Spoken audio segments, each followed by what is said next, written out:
Hi, you are listening to TLDR on Your Shot. I'm your host Dipavli, and with me is my co-host Karima. Today we are discussing protein, India's brand new obsession. It's no more a supplement for gym goers, it's now taking over the urban Indian kitchens. Every meal is getting focused around protein chips, protein biscuits, protein shake, protein coffee, protein mousse, and ice cream, and of course, the whey protein powder. But why such maniacal obsession? Are Indians actually protein deficient? Do people leading normal lives, by which I mean not the fitness freaks or gym rats or sports persons, the normal ordinary ones like you and me, office goers or homemakers or students, do they really need so much protein? Or are we simply witnessing another billion-dollar food trend? Today, let's separate the food science from the marketing gimmicks. So, Garima, why has protein suddenly become India's favorite nutrient? Because India has become far more health conscious than it was a decade ago. Earlier, people mostly cared about calories or weight. Today, people are reading food labels, joining gyms, running marathons, and worrying about diabetes, obesity, and muscle loss. Protein has naturally become the center of this conversation because, unlike carbohydrates and fats, protein helps build and repair the body. The food industry has also realized this health consciousness of the masses.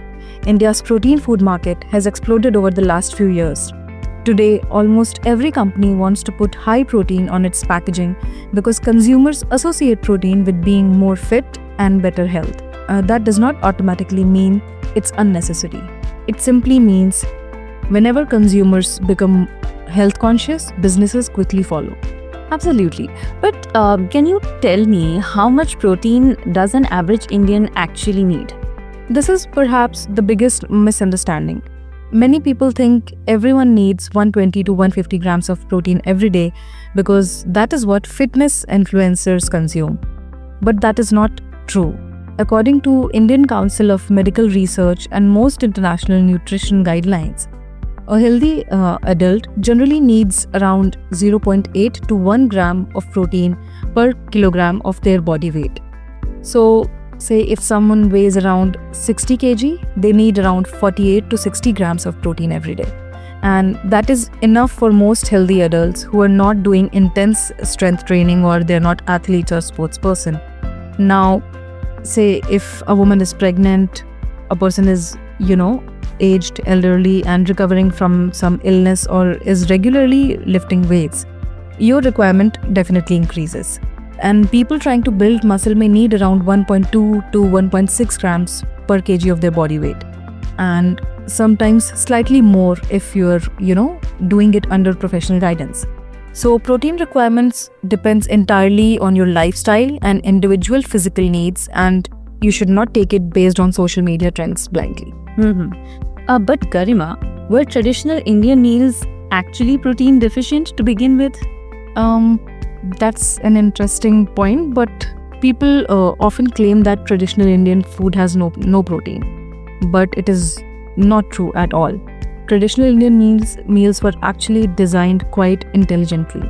Think about the combinations like dal or rajma with rice, khichdi, which is a combination of dal and rice, idli with sambar, roti with dal, bajra roti with curd. So these combines cereals and pulses together, which is a combination of carbs and protein together.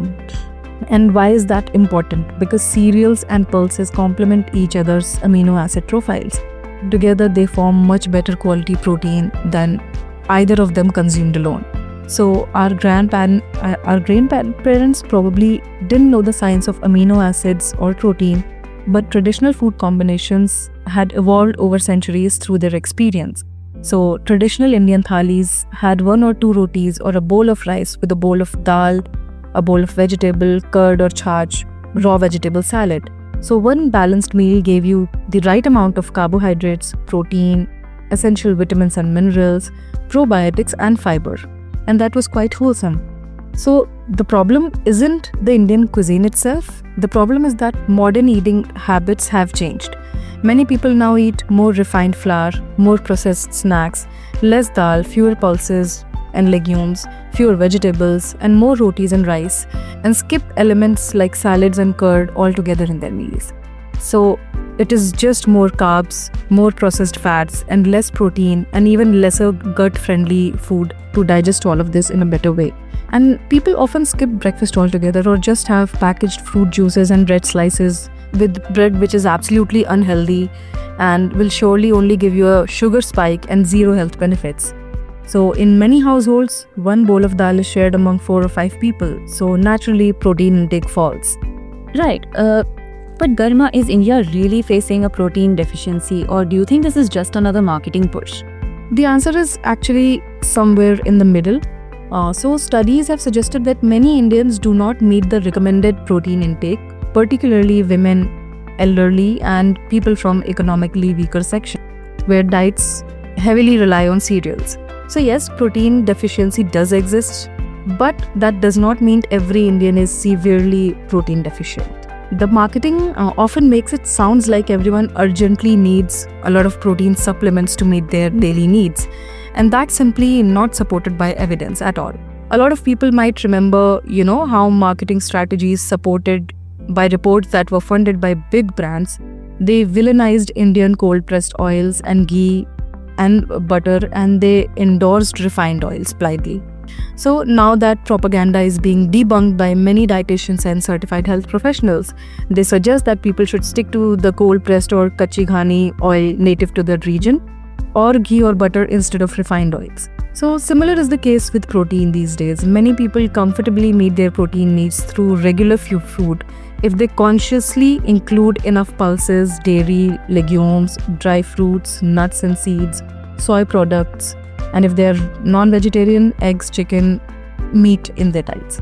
The real problem is that Indians never eat protein. Isn't that Indians never eat protein? It's that protein often isn't distributed properly throughout the day.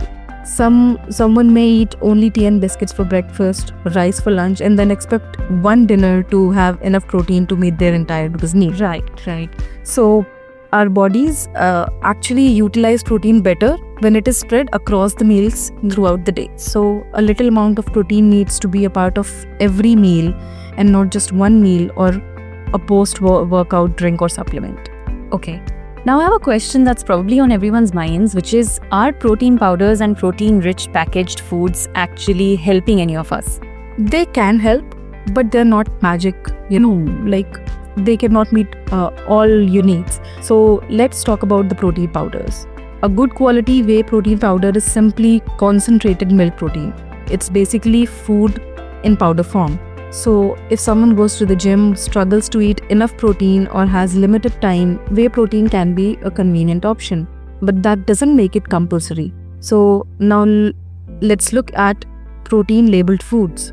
Walk into any supermarket today and you will find protein chips, protein cookies, protein chocolates or bars, protein ice creams and mousse, protein breakfast cereals. Some genuinely contain extra protein, but many are still highly processed food loaded with sugar, salts, or saturated fat with just a little amount of protein. So in India, mislabeling and adulteration of protein powders has also been found, which can have serious health implications for consumers. The incorrect protein content can hinder with muscle strengthening and recovery. So just because something says high protein on its label does not automatically make it healthy. Always look at the entire nutrition label, not just one nutrient. With protein, the food also needs to have other essential nutrient and should not be loaded with added sugar, salt, or saturated fats. Right. Thanks for that. But Garima, can you now take us through whether protein has any harmful effects? Too much protein. For healthy people with normal kidney function, eating slightly higher protein within recommended limits is generally considered safe. But there is no prize for consuming the excessive protein. So if your body needs 60 grams and you're eating 170 grams every day without any athletic requirement, there is little evidence that it provides extra benefits. In fact, it may have harm on your digestive system. So nutrition is all about balance. Your body needs a combination of right amount of carbs, healthy fats, fiber, vitamins and minerals. So only focusing on protein while ignoring everything else is definitely not healthy. A balanced plate will always win over a single nutrient obsession. Absolutely. But how can Indians naturally improve their protein intake without depending on supplements? So the answer is very simple. Go back to your roots and ask your grandmothers probably. They know it better. So stick to the time-tested methods of eating food. And fortunately, this is far easier than many people think.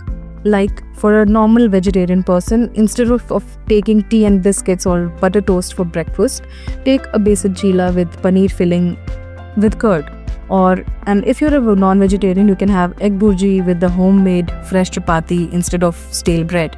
Right. So, and similar is for lunch. Like you can have, instead of having plain rice and potato, you can have dal or rajma or chole with your roti or rice with some vegetables, salads and curd. And for dinner, instead of having just 2 rotis and a little sabji, you can have roti sabji with some paneer, soy chunks, pulses, or eggs with some vegetables. And for a post-breakfast hunger pang, you can grab a seasonal fruit. For evening snack, you can have a handful of roasted chana, peanuts or makhana. And instead of, packaged snacks like nachos or potato chips. So simple additions like these make a huge difference. For non-vegetarian, fish, chicken and eggs can naturally increase protein intake. For vegetarians, you can stick to milk, curd, paneer, soy products, lentils, chickpeas, beans and sprouts, dry fruits and seeds. They're excellent choices to, fulfill your protein intake. So the goal isn't perfection in your meal. It is about adding a lot of variety and doing it with consistency and in balance. Okay.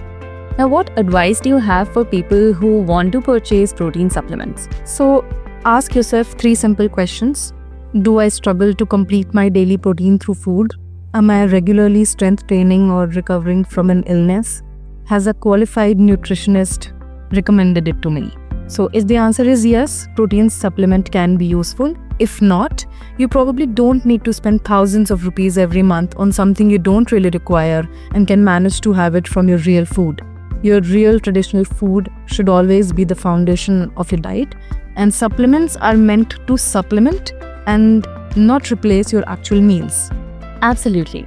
Perhaps the biggest lesson here is that nutrition trends come and go. Yesterday, everyone feared fats. Then everyone feared carbohydrates. Today, everyone worships protein. Tomorrow, there'll be another superfood. But good health has always relied on the same timeless principles. Eat a variety of foods in moderation. Prioritize whole foods over ultra-processed ones. Include enough protein according to your body's needs. Stay physically active. Sleep well. And don't let advertising decide your diet. Because the healthiest plate isn't the one with the highest protein label. It's the one that's balanced, sustainable, and works for your body. With that, we hope that we've been able to answer all your questions. That was all on today's episode of TLDR. We will see you in the next episode. Until then, take care and goodbye. You are listening to Earshot Podcasts. Find us on our website, earshot.in, on YouTube at Earshot Media, and download our app, Indian Podcast app.